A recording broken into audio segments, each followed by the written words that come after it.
channel Experimenter Cook. আজ আমি বানাবো লিচি ড্রিঙ্ক, আপনারা দেখতে থাকুন। লিচির খোসা আমি ছাড়িয়ে নিয়েছি।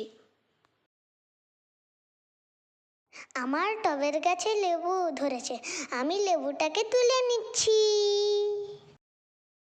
কি সুন্দর লেবু গাছ। আমি পুদিনা গাছ থেকে পুদিনা পাতা তুলে নিলাম। আমি পুদিনা গাছে রোজ জল দিই।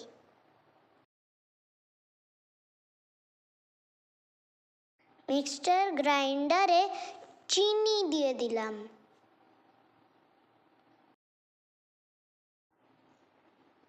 আদা দিয়ে দিলাম, পুদিনা পাতা দিয়ে দিলাম। ঢাকনা লাগিয়ে একসাথে পেস্ট করে নিলাম। এবার একটি পাত্রের মধ্যে এক ট্রে বরফের কিউব দিয়ে দিলাম। আগে থেকে করে রাখা চিনি, আদার, পুদিনা পাতার পেস্টটা দিয়ে দিলাম। আমি অফ ক্যামেরায় লিচিটিকে পেস্ট করে লিখেছিলাম, আমি সেটিকেও মিশিয়ে দিলাম। সবগুলিকে একসাথে আমি খলো করে মিশিয়ে নিচ্ছি। Please like, share and subscribe my channel.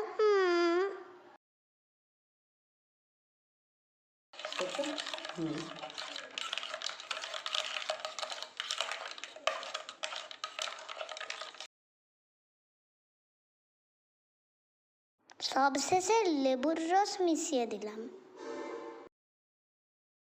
এবার আমি কলো করে সব মিশিয়ে নিলাম। এটি আমার লিচি ড্রিঙ্কের ফাইনাল লুক। কমেন্ট করে জানাবেন কেমন হয়েছে। এই গরমে ঠান্ডা ঠান্ডা লিচি ড্রিঙ্ক খেয়ে মন ভরিয়ে নিন। আপনাদের সুস্থতা কামনা করি।